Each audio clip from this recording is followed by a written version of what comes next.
আসসালামু আলাইকুম। আমি প্রতি বছরের মতো আজকে আবার সান্ডা রান্না করতেছি। তো এদের কিন্তু প্রচুর পাওয়ার। জবাই করার 30 মিনিট পরে গরম পানিতে দেওয়ার সাথে সাথে কিন্তু নড়তেছে। তো একটু পরে সিদ্ধ হয়ে যাবে।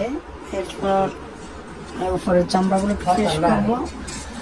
ফ্রেশ করার পর তারপর দেখবেন যে ইতিমধ্যে আমি চুলা থেকে নামাই ফেলবো। একটু পরেই সিদ্ধ হবে, বেশি না, হালকা একটু, মানে পরে চামড়াটা ফালানোর জন্য। তো এর মধ্যে কিন্তু ডিমও হয়েছে, এই যে দেখুন অনেকগুলো ডিম। তো এর মধ্যে কিন্তু আমার ইতিমধ্যে আপনার ফ্রেশ হয়ে গেছে। এবার আমি এটাকে ছোট ছোট করব, একদম ছোট ছোট করে ফেলবো, বেশি ছোট না, একটু ছোট ছোট করবো, খাওয়ার মতো আর কি, যেমন মুরগির মাংসের মতো। পাগুলো কিন্তু আমি ফেলে দেবো। ইতিমধ্যে আমার ছোট ছোট করা শেষ। এখন আমি এটা কষাবো, এটা আমি মশলা দিয়ে একটু কষাবো। কষানোর পর প্রায় 15 থেকে 20 মিনিট আমি রাখবো। এর মধ্যে রাখা আমার শেষ। এবার আমি খেতে বসবো।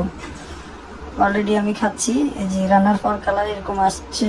তো আমি প্রথমে লেজের অংশটা নেব। এই যে প্রথমে লেজের অংশটা। তো এটা কিন্তু সুস্বাদু, অনেক পাওয়ারই, সেই স্বাদ। আশা করি অনেক ভালো লাগছে। তো ধন্যবাদ সবাইকে।